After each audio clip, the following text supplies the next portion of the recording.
Action against MediaOne is a test dose of some high-handed activities the government is planning to. So we need to understand the larger agenda behind this, and we need to stay united and fight. Delhi പോലീസിന്റെ നിഷ്ക്രിയത്വത്തിനെതിരെ പ്രതികരിച്ചു, RSSനെ വിമർശിച്ചു തുടങ്ങിയ കാരണങ്ങളാണ്. Father സ്റ്റാനിസ്വാമിയെ പോലുള്ള ആളുകളെ, സിദ്ദിഖാപ്പനെ പോലുള്ള ആളുകളെയൊക്കെ നമുക്കറിയാം. ഭയം കൈമാറുക, അതുവഴി നിശബ്ദത സൃഷ്ടിക്കുക, സർക്കാരിന് അനുകൂലമായി പ്രവർത്തിക്കാൻ നിർബന്ധിതമാക്കുക.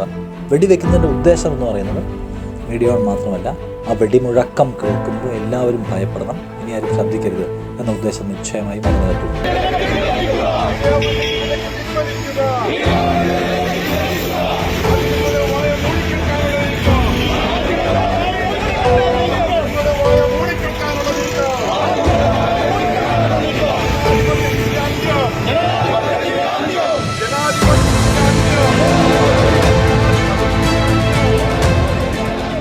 എന്തുകൊണ്ട് MediaOne എന്നൊരു ചോദ്യം ഈ ഘട്ടത്തിൽ സ്വാഭാവികമായും ആളുകൾ ഉയർത്തുന്നുണ്ട്. അതിന് പ്രധാനമായും കാരണം 2020 മാർച്ചിൽ പൗരത്വ നിയമത്തിനെതിരായ പ്രതിഷേധം കൊടുമ്പിരിക്കൊണ്ട സമയത്ത് നടന്ന റിപ്പോർട്ടിങ്ങുമായി ബന്ധപ്പെട്ട് MediaOneനെതിരെയും ഏഷ്യാനെറ്റിനെതിരെയും ഒരു ചെറിയ നടപടി അന്ന് വന്നിരുന്നു. അന്ന് യഥാർത്ഥത്തിൽ 48 മണിക്കൂർ വിലക്കാണ് അന്ന് സർക്കാർ ഏർപ്പെടുത്തിയത്. പറയുന്ന കാരണം ഡൽഹി പോലീസിൻ്റെ നിഷ്ക്രിയത്വത്തിനെതിരെ പ്രതികരിച്ചു, അല്ലെങ്കിൽ RSSനെ വിമർശിച്ചു തുടങ്ങിയ കാരണങ്ങളാണ്. അതൊക്കെ ഒരു എന്ത് തരത്തിലുള്ള തെറ്റാണ് എന്നത് സ്വാഭാവികമായും ആരും ഒരു ജനാധിപത്യത്തിൽ മാധ്യമപ്രവർത്തനം നടത്തുമ്പോൾ അത്തരത്തിലുള്ള കാര്യങ്ങൾ ചെയ്യുന്നതിൽ എന്താണ് തെറ്റ് എന്നത് ജനങ്ങൾ തന്നെ ചിന്തിക്കും. ഇപ്പോൾ ഈ 2021 സെപ്റ്റംബർ ആകുമ്പോഴാണ് ഞങ്ങളുടെ ലൈസൻസ് പുതുക്കേണ്ട സാഹചര്യം ഉണ്ടാകുന്നത്. അപ്പോൾ അത് മെയ് മാസത്തിൽ തന്നെ അതിനുള്ള അപേക്ഷ നൽകുന്നു. കുറേ നാളുകളായിട്ട് ആ അപേക്ഷ അവിടെ വാർത്താവിതരണ മന്ത്രാലയത്തിൻ്റെ ഓഫീസിലാണ് ആ അപേക്ഷ. അതുമായിട്ട് ബന്ധപ്പെട്ട് കാര്യമായ തരത്തിലുള്ള കമ്മ്യൂണിക്കേഷൻ, മറ്റേതെങ്കിലും തരത്തിലുള്ള സംശയങ്ങൾ ഉന്നയിക്കുകയൊന്നും ഉണ്ടായിട്ടില്ല. പക്ഷേ ഈ വർഷം ജനുവരി 5-നാണ് ഒരു ലെറ്റർ വരുന്നത്. നിങ്ങൾ എന്തുകൊണ്ട് നിങ്ങളുടെ സംപ്രേഷണാനുമതി റദ്ദാക്കപ്പെടാതിരിക്കണം എന്ന നിലയിൽ ഒരു കാരണം ബോധിപ്പിക്കാൻ. വാസ്തവത്തിൽ അതിന് തൊട്ട് മുമ്പ് അപ്പോഴാണ് നമ്മൾ അറിയുന്നത് നമ്മളുടെ സുരക്ഷാ ക്ലിയറൻസ് അല്ലെങ്കിൽ സുരക്ഷാ അനുമതി റദ്ദാക്കപ്പെട്ടിരിക്കുന്നു എന്ന കാര്യം. ഇതുപോലും ഞങ്ങൾ നേരിട്ട് അറിയിച്ചിട്ടില്ല, MediaOneനെ നേരിട്ട് അറിയിച്ചിട്ടില്ല. ആ കത്ത് ഈ പറയുന്ന ഷോക്കോസ് നോട്ടീസിലൂടെ മാത്രമാണ്, വാർത്താവിതരണ മന്ത്രാലയത്തിൻ്റെ ഷോക്കോസ് നോട്ടീസിലൂടെ മാത്രമാണ് നമ്മളിത് അറിയുന്നത്.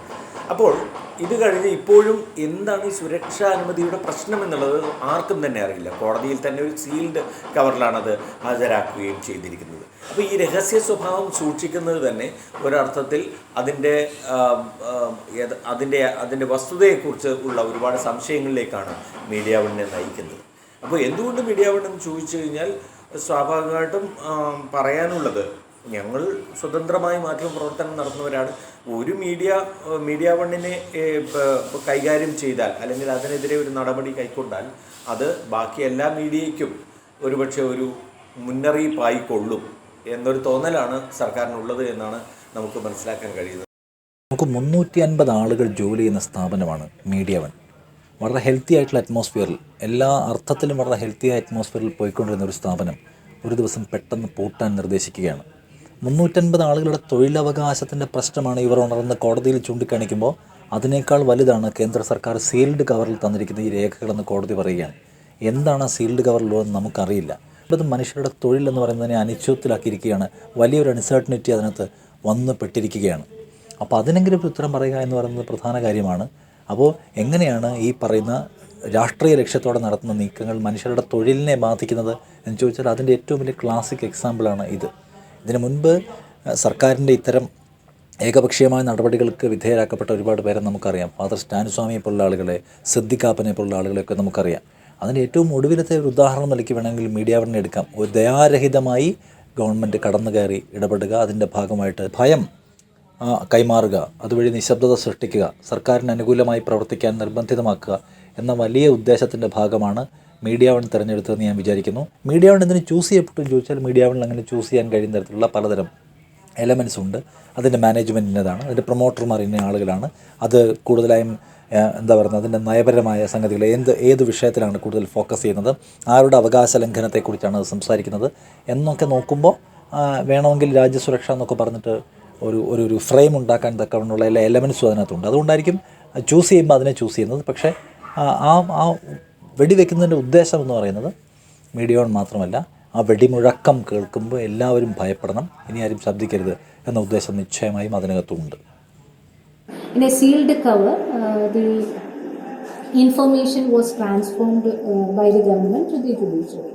If that information will cause chaos and confusion among the people of India, or if it amounts to promoting enmity and hatred between classes of persons, that type of information should be given to the court through these provisions of this Official Secret Act 1925, and it's a normal procedure which is followed by the government. So also in the case Indian Express versus Union of India, the Supreme Court held that if an administrative action which is against the media house, or if it is against the freedom of press, that administrative action is, if it is a vitiated one, it should be checked by the judiciary. So it is the duty of the judiciary to check into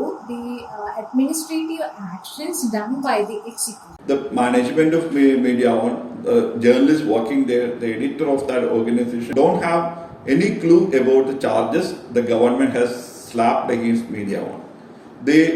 They frame some charges, they hand it over in a sealed cover to the court, and then court uphold their order. This is quite undemocratic, and I don't think the principles of natural justice followed here. Or the media in India is not as powerful as the media in the West or in the US.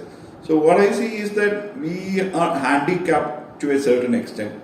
For example, in the US, there is this First Amendment that has protected a lot of privileges of the media. But for us, there is nothing apart from the fundamental duties and responsibilities granted by the Constitution. The right to expression is a fundamental right as per the Constitution, and it is the same for any other citizen and anyone who is working in the media. So, if the government, whenever the government decides to suspend the fundamental rights or decide to go easy with the fundamental rights by usurping against those who they feel are misusing their fundamental rights, the same atrocities will be applicable to media also. So that is what we see around. Even the journalists who are putting a social media post are charged with UAPA charges, and they are getting jailed in some other parts of the India country. So another angle is the action against MediaOne is a test dose of some high-handed activities the government is planning to. So we need to understand the larger agenda behind this, and we need to stay united and fight. ഒരൊറ്റ സർക്കാർ ഉത്തരവിലൂടെ 300 ഏതാണ്ട് പ്രത്യക്ഷത്തിൽ തന്നെ 300 പരോക്ഷമായി എന്നൊക്കെ പറയാവുന്നത് ഏതാണ്ട് 500 കുടുംബങ്ങളുടെ ജീവിതത്തെ കടുത്ത പ്രതിസന്ധിയിലേക്ക് തള്ളിവിട്ടുകൊണ്ടുള്ള ഒരു ഉത്തരവാണ് വന്നിരിക്കുന്നത്. അത് ആ അർത്ഥത്തിലാണ് അതിൻ്റെ ആ തൊഴിലാളി വശത്തിൻ്റെ പ്രാധാന്യം കൂടി ഉൾക്കൊണ്ടുകൊണ്ടാണ് MediaOne മാനേജ്മെൻറ്റിനൊപ്പം ഈ ഹൈക്കോടതിയിലെ കേസിൽ കക്ഷിയാവാൻ കേരള പത്രപ്രവർത്തക യൂണിയൻ തീരുമാനിക്കുന്നത്. അങ്ങനെയാണ് ആ കേസിൻ്റെ വാദഗതികൾ ഹൈക്കോടതിയിൽ അവതരിപ്പിച്ചുകൊണ്ടിരിക്കുന്നത്.